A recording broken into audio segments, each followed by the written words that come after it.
Então, dando prosseguimento a essa trilogia, assim espero eu, terminar a obra nesse bloco, a legislação, fala um pouco sobre a legislação ordinária, porque a gente já explorou um pouco a Constituição e viu que ela legitima indiretamente, reflexamente, a instituição dessas ações, tributos, impostos e fiscais, e também ela impõe algumas balizas para que essa tributação também não perca o controle. E aí agora a gente vai ver a legislação ordinária, especificamente a legislação da Espanha e da Alemanha. Por que das duas? Porque a gente tem que levar em conta que a gente precisa enquadrar essa tributação extrafiscal em algum lugar. Precisa saber se é um imposto, se é uma taxa, uma contribuição especial, ou se não a gente não está nem falando de tributo, né? Então a gente pega esses dois exemplos, porque basicamente na Espanha existe essa classificação tripartida, né? Isso para 2000, não sei se lá mudou. Aqui no Brasil a gente tem a pentapartida classificação, e em outras culturas, em Alemanha e Portugal, a referência é única, quase ao imposto.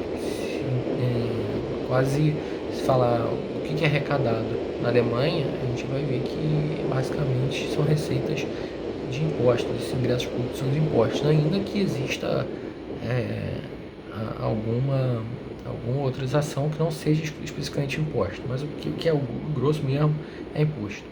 Então, tomamos esses exemplos. E na Espanha, a gente já parte logo para o artigo 4º da Lei Geral Tributária, que é antiga e não atual, que como eu falei, fiz uma pesquisa, né, e essa legislação já foi atualizada no século XXI, só que a gente vai se ater ao que está escrito nessa obra, né, nesse artigo, nesse paper. Fala que no artigo 4º dessa Lei Geral Tributária, LGT, fala que os tributos, além de ser um meio para arrecadar ingressos públicos, vão de servir como instrumentos da política econômica geral, atender às exigências da estabilidade e o progresso social e procurar uma melhor distribuição de renda nacional. Então, o que está escrito ali no texto, nada é por acaso. E tudo que está ali no texto vai ser, de certa forma, interpretado. Partindo, então, dessa aceitação geral que esse dispositivo traz um tributo do imposto nessa intervenção econômica e da realização de objetivos sociais, a problemática aqui vai se desenvolver por algumas causas. Primeiro, porque o artigo 4 ele atribui uma quádrupla finalidade. E ele, assim, a gente pode dividir uma finalidade essencial e outras finalidades acessórias. A finalidade essencial é o meio para arrecadar ingressos públicos. É a finalidade que tem que estar em todas as ações. E a gente vai ver por quê. E as outras três finalidades, que é instrumentos da política econômica geral, estabilidade, progresso social e melhor distribuição de renda nacional. Aí, a partir da redação desse artigo 4º, a gente pode ver que todos os tributos vão ter que cumprir uma finalidade necessariamente arrecadatória e alguma ou nenhuma finalidade secundária. Por quê? Porque ele fala, além de ser um meio para arrecadar ingressos públicos, então, além de ser um elemento, um meio para se arrecadar ingressos públicos, é uma finalidade que vai estar pressuposta em qualquer tributo que seja constituído. Só que aí pode ter essas finalidades acessórias, né? Ou seja, essas outras três finalidades, elas podem ser tratadas como possibilidades e não como uma imperiosidade. Mas aí vem a pergunta, o tributo pode ser usado então para fins fiscais? E a gente já falou, né, sobre a questão da legitimação implícita constitucional, mas ela impõe para outra pergunta, que tributo vai ser utilizado? E aí o direito positivo espanhol, ele revela que os impostos vão ser utilizados preferencialmente a qualquer outro tributo. Então, dentro dos impostos, quando o Estado quer fomentar determinado setor ou atividade econômica, tem se utilizado os impostos com fins não fiscais, aqueles impostos que afetam especificamente a atividade que se encontra. Então, se você quer fazer um extra fiscal para incentivar o consumo de, por exemplo, energia limpa, verde, solar, você aumenta o imposto, faz o imposto sobre energia normal, tradicional, fóssil, né? E faz uma isenção para esses tributos especiais aí de energia eólica. Então, interpretando o artigo 4º, com esses dispositivos positivos, com esse direito positivo espanhol, a gente vê que o imposto vai ser realmente um imposto preferencialmente, o tributo preferencialmente utilizado para quando a gente quer atingir um fim não fiscal. Enquanto que outras figuras tributárias, por exemplo, contribuição especial, serão utilizadas para um fim fiscal, ainda que existam alguns casos que possa ser utilizado para fim não fiscal. Então, uma outra pergunta. É possível que juridicamente os tributos cumpram, sobretudo os impostos, cumpram com o disposto no artigo 4º? E essa questão vai complicar ainda mais quando se trata de tributos ambientais, cuja natureza jurídica tem relação direta com o direito tributário que rege cada Estado. E aí o artigo 26 da Lei Geral Tributária, um exemplo que ele vai dar, determina que serão taxas, contribuições especiais ou impostos utilizados para tributar a água. E aqui não fala nem se é o preço público. E aí para o autor lá, um outro autor, Rosenbusch, ele fala que não é taxa, não é nem preço público e os instrumentos adequados para essa tutela ambiental.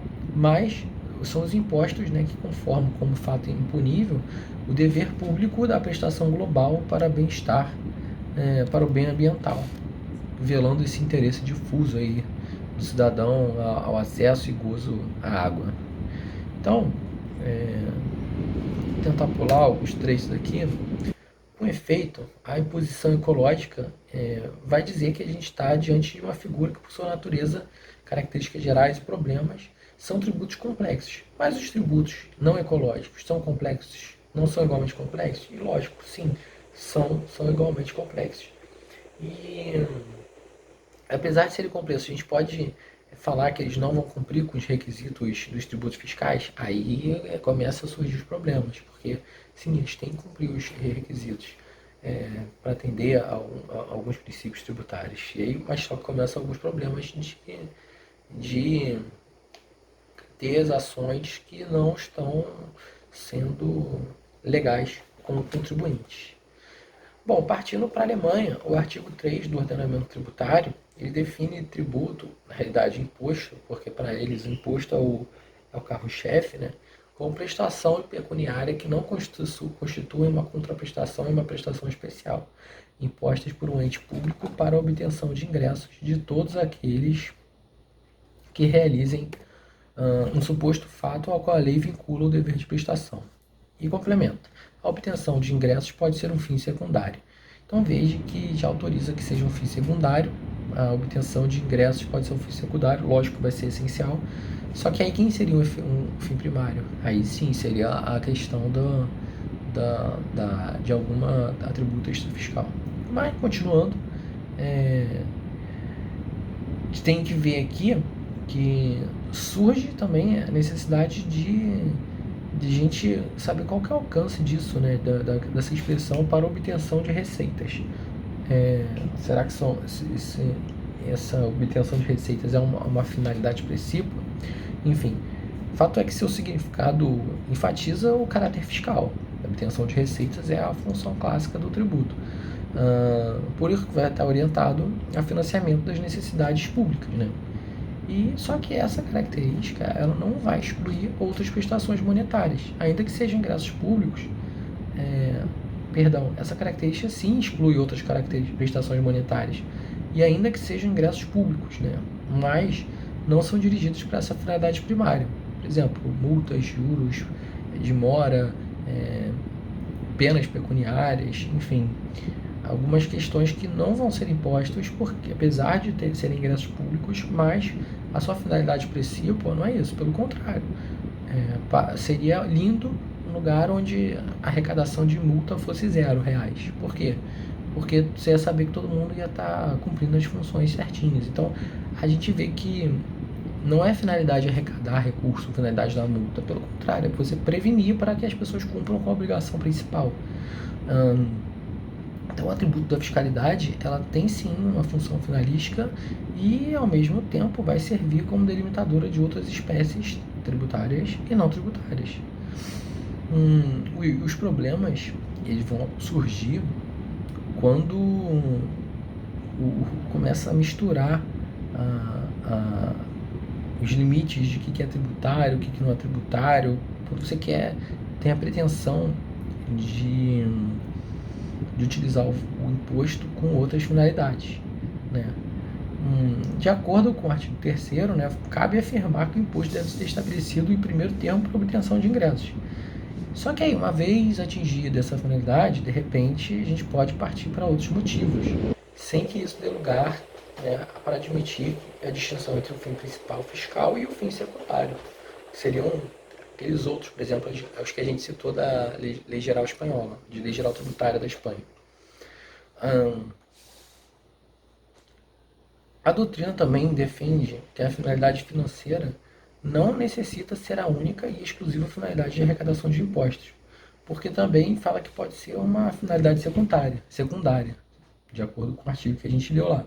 Dessa forma, então, a impulsão impositiva do Estado se converte em um meio legítimo da promoção econômica, sendo, no caso, a função primária, sendo suficiente que a obtenção de ingressos seja um fim, dentre outros. Então, para se caracterizar no imposto, ele vai ter, de qualquer forma, que obter recursos. Agora, se obter recurso fizer outra coisa, ele vai ter um fim não fiscal. E aí, como classificar isso? Vai ser um imposto extra fiscal? Vai ser o quê? Aí a gente vai ver que a maioria da doutrina, ela questiona que isso não é imposto. Seria um tributo sui generis, né? Porque eles, segundo essa doutrina, impacta na finalidade principal, que é arrecadar imposto. E falam que essa prescrição legal impede que o imposto seja utilizado para outras finalidades, né? E aí vão surgir nomes como tributos sui generis, né? Ou tributos especiais, tributos intervencionistas. E essa variação da terminologia só vai ficar complicando a nossa vida, né? Porque vão tentar classificar na tributação, naquela classificação tripartida, e vão ver que não é bem assim, enfim. Vão tentar, de qualquer forma, achar uma caixinha para isso. Então, o legislador intervencionista, ele não encontraria limitações nas leis tributárias e desapareceriam as opiniões públicas, jurídicas, contrárias aos impostos, como meio de intervenção, se fosse classificado os tributos como tributos não fiscais, né? Melhor chamar de tributos não fiscais do que de impostos, aqui essa solução seria. Ainda que essa caracterização possa não ser suficiente, né? Então é melhor chamar de tributo do que não ser tributo, no caso, né? Então, porque vai ter menos desvantagens do que não chamar de tributo. Porque os tributos não fiscais, eles poderiam chamar de tributos não fiscais em vez de impostos. Isso poderia haver uma redução lá das isenções, das bonificações e de outras ferramentas utilizadas para o imposto. Mais uma observação sobre essa lei alemã, que os tributos não fiscais e fiscais, eles têm sido definidos como prestações monetárias a serviço de diversos fins não fiscais, ou seja, eles têm uma resistência para falar que é um tributo, né? Enfim, a importância jurídica da correta classificação, por exemplo, se falar que é uma sobretaxa ocasional reembolsável, um tributo intervencionista, um tributo preço, a vantagem, a importância disso, particularmente para a Alemanha, é que isso vai definir a competência. Quem é que vai ter competência para instituir? A República Federal Alemã ou os estados? E por isso existe uma grande importância nisso. E aí, por último, ele fala dos impostos estranguladores, aqui na questão ainda da legislação alemã, que são impostos que almejam proibir, reduzir, mitigar, castigar um determinado comportamento. E esses tributos, eles cumprem a sua função melhor quando eles não proporcionam ingressos. No caso, por exemplo, na Espanha, e aqui cito um exemplo da Espanha, tem um imposto estrangulador de Andalúcia, conhecido por tributar terras infrautilizadas. Ou seja, esse imposto proíbe que as terras sejam infrautilizadas.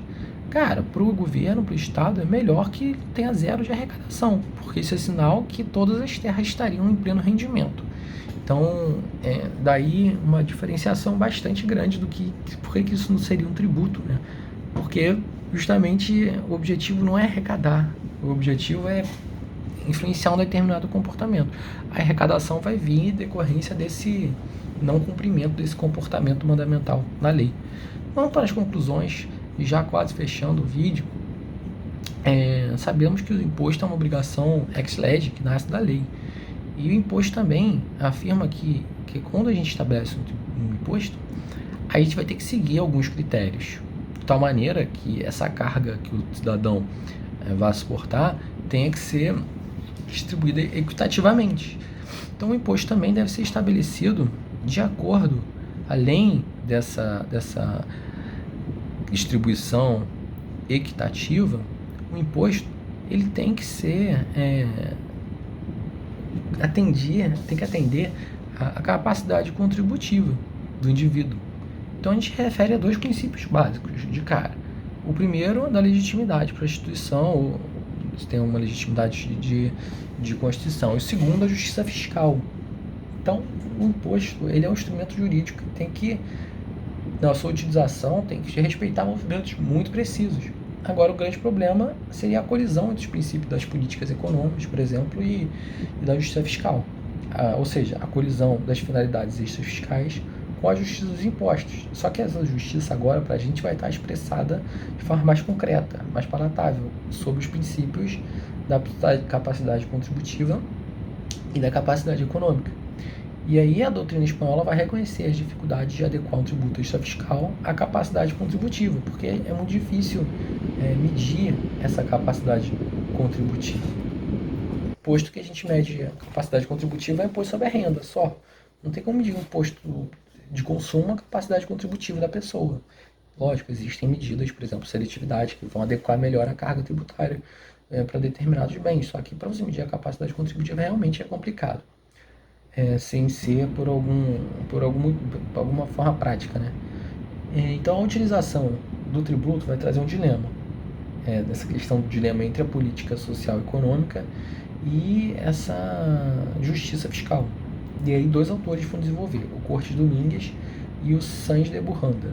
O Cortes Domingues vai apresentar esse dilema colocando um suposto ideal, e ele vai propor a pergunta o que aconteceria se estabelecesse uma norma tributária que afeta gravemente o princípio da capacidade econômica, mas que redundará no crescimento da renda e posteriormente na distribuição da mesma. Ou seja, a gente vê que o imposto ele vai afetar a capacidade econômica, só que no final das contas ele vai contribuir para a redistribuição da renda, porque vai aumentar a renda. E aí fica a pergunta, cabe aqui ficar lá de injustiça? E aí Cortes responde. A gente estaria então ante de uma suposição que o princípio sacrificaria em prol do outro, né? Ou seja, a justiça deveria ceder a justiça tributária ia ceder a justiça na repartição de renda, ou vice-versa, a depender do que iria acontecer, se a renda ia aumentar ou se a renda iria diminuir. Enfim, é um dilema. Agora, para o autor, o Sanz de Burranda vai dar uma solução melhor, porque ele faz uma hierarquização do princípio. Ele vai colocar a justiça tributária, a justiça fiscal num patamar acima da política econômica. E não fala que a política econômica e a justiça fiscal são fins controversos. Pelo contrário, eles podem ser compatíveis. Mas pode chegar a um ponto que eles fiquem irreconciliáveis. E aí, nesse ponto, tem que se dar primazia à justiça como uma única cimentação da saída sólida do desenvolvimento. Porque para ele, o progresso legítimo ele não o progresso não é legítimo nem eficaz se vai sacrificar o princípio da justiça, com o qual o direito tributário deve ter por base. Então, finalizando quase, a exigência desses princípios da capacidade contributiva e da justiça fiscal vão impor dessa forma balizas à utilização de um tributo com fins extrafiscais. E aí o critério que se deve adotar, no caso de um tributo coexistam os fins fiscais ou não fiscais, vai ser o seguinte. Então vão ser duas perguntas. E aí vai ser basicamente se a consecução de políticas econômicas vai afetar ou não o princípio da justiça, a distribuição equitativa, a capacidade contributiva. Se afetar, se não romper, no caso, se for um juízo positivo, cara, beleza, pode usar o imposto extra fiscal. Agora, se for um juízo negativo, isto é, se ele viola a distribuição equitativa, aí a gente não poderia usar esse imposto extra fiscal. Só que aí surge um outro problema. Quanto que é essa distribuição equitativa? Qual que é essa distribuição equitativa? E aí essa resposta essa pergunta não é resposta, porque aí vai depender, e aí excede, né, no caso, essa pergunta, as ferramentas que a gente tem para medição. Mas é um dilema que vai ter que ser superado, vai ter que ser enfrentado. E aí, indo para as considerações finais, quase finais, vamos analisar agora duas facetas. O primeiro seria um social redistributivo e um outro objetivo, um econômico social. Ambos são extrafiscais. Sobre o social redistributivo, os objetivos, deixando de lado o imposto fiscal e olhando para o redistributivo, a gente tem que ver quanto que pretende uma maior distribuição equitativa de renda nacional. A gente, lógico que não vai ter uma coalizão direta no princípio da capacidade contributiva, justamente porque tem um fim redistributivo, né? Então, tem que ver, a gente viu isso agora há pouco no Sanz de la Burranda, né? Se essa intervenção, né, com políticas sociais redistributivas pode causar uma redistribuição de renda não violando a justiça, pelo contrário, o legislador vai poder usar sim dessa ferramenta na sua legislação para poder promover uma melhor distribuição de renda. Agora, por outro lado, o objetivo econômico social ele é mais complicado, porque se a justiça for violado, né, ele tem que ficar de forma secundária, tem que se considerar primeiro a justiça gerada. E provavelmente esse imposto, por exemplo, o econômico, ecológico, ele pode sim fazer com que o legislador cometa algumas vedações ou algumas violações a alguns princípios basilares da instituição de imposto, sobretudo a capacidade contributiva e a justiça. E aí, conclusões finais. Agora é final. Os impostos, então, eles vão apresentar duas caras, uma fiscal e uma extrafiscal, nem sempre facilmente delimitadas e também às vezes convivendo juntas, no caso. E, enfim, um imposto, no caso, ele vai aparecer sim como a modalidade de um tributo mais apto para desenvolver qualquer fim extrafiscal. Beleza. E aí a frase lacradora aqui do texto, que impostos, sejam eles com fins fiscais ou não fiscais, eles vão ser possíveis sempre que se respeitem os princípios da legalidade e, sobretudo, da justiça fiscal. E aqui abre parênteses expressos pela capacidade contributiva e econômica. Se não respeitarem, eles vão ser qualquer outra coisa menos imposto ou tributo. Fecha aqui esse terceiro bloco da trilogia com esse texto devidamente relatado.